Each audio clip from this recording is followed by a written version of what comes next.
Donc, on a donc deux méthodes qui sont quasi identiques. On a la méthode pour là je parle pour la librairie random, on a la méthode randint qui va me générer des nombres aléatoires entre 0 et 10.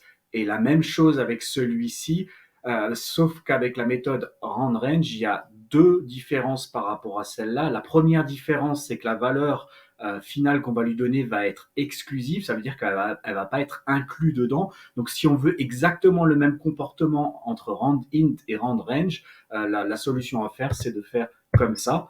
Et là, ça va fonctionner parfaitement, identiquement dans les deux cas, puisque dans randint, il va m'inclure 10, et dans randrange, il va m'exclure 11, donc il va aller jusqu'à 10. Voilà un peu la première différence.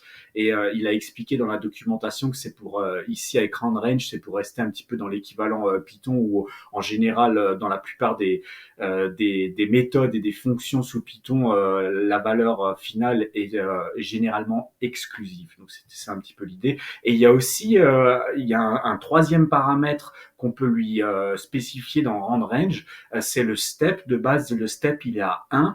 Le step de 1, ça veut dire quoi? Ben, concrètement, ça veut dire que si je fais ça, il va me générer des mondes entiers avec un step entre les deux de 1. Donc en gros, il va me faire soit 0, 1, 2, 3, 4, 5, 6, 7, 8, 9 ou 10. Voilà un petit peu l'idée. Mais par contre, si je lui mets un step de 2, dans ce cas-là, il va sauter de 2 en 2. Et donc là, concrètement, qu'est-ce qu'il va me générer? Il va me générer 0, 2, 4, 6, 8 ou 10. Voilà un petit peu à quoi sert le step. Le step existe aussi dans pas mal d'autres méthodes et fonctions, notamment dans la méthode, la fonction range, l'objet range de base de Python, vous avez aussi le step. Si je le mets dans une compréhension de liste ici, si je fais ça avec donc un step de 2 et que je lui dis de lui faire une boucle for dans un range de combien de valeurs, ben, je sais pas, je vais lui en demander 20 et maintenant je vais exécuter ça. Voilà, on voit qu'il m'a généré une liste de nombres, mais uniquement des nombres entiers pairs. Pourquoi pairs? Mais parce que je lui ai demandé un step de 2 en partant de 0, voilà, tout simplement. Donc, vous pouvez utiliser le step pour différentes raisons. Si par exemple vous voulez des nombres pairs, c'est un petit peu comme ça que vous pouvez faire. Et je voulais juste vous montrer une dernière chose. Je vais importer NumPy as NP, je vais l'exécuter. Et maintenant, je vais prendre NumPy. NumPy a aussi embarqué dedans du random, donc je vais lui faire du random. Il a aussi embarqué dedans du randint. Donc vous vous souvenez ce que je vous ai dit avec randint ici, hein, celui-ci. La différence avec le randrange, c'est qu'il n'y a pas le step. Ça, c'est la première différence. Et la deuxième différence, c'est que dans randint, la valeur finale est inclusive. Donc, on peut générer le nombre 10 directement avec le module random.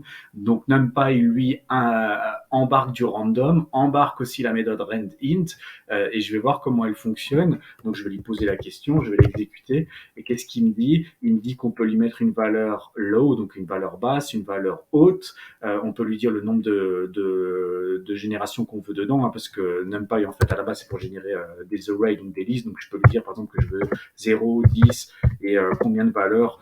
Ça évite en fait de faire une compréhension de liste comme ce que j'ai fait dans mes premières vidéos. Hein, c'est que là, je vais lui donner trois choses. Je vais lui dire le point de départ, le point final et le nombre de valeurs que je veux. Donc là, si je lui dis que je lui en veux 20, et ben, il va m'en générer. Et par contre, ce qui est drôle, c'est que regardez ce qu'il va me dire. Il va me dire qu'il va retourner des nombres entiers de la valeur low, donc la valeur base, donc 0. Il me dit que 0 est inclusif jusqu'à la valeur haute qui est exclusif. Donc voilà, faut juste bien comprendre cette subtilité. Je pense que vous voyez ce que je veux dire. Hein. Si vous utilisez de façon isolée le module random avec la méthode randint, eh ben, il va vous inclure 10. Et ensuite, si vous appelez NumPy avec random, avec la même méthode randint, et que vous lui mettez 10, et ben ici, dans ce cas-là, ça sera exclusif. Il ne pourra jamais vous sortir un 10 ici. Si vous voulez qu'il vous sorte un 10 ici, ben, il vous fera mettre 11 avec NumPy. Voilà, c'est comme ça. C'est peut-être juste bon à savoir, mais voilà, c'est un peu la différence entre les deux. En gros, randint, ça va être ce que vous allez utiliser le plus souvent si vous voulez générer un nombre aléatoire de nombres entiers.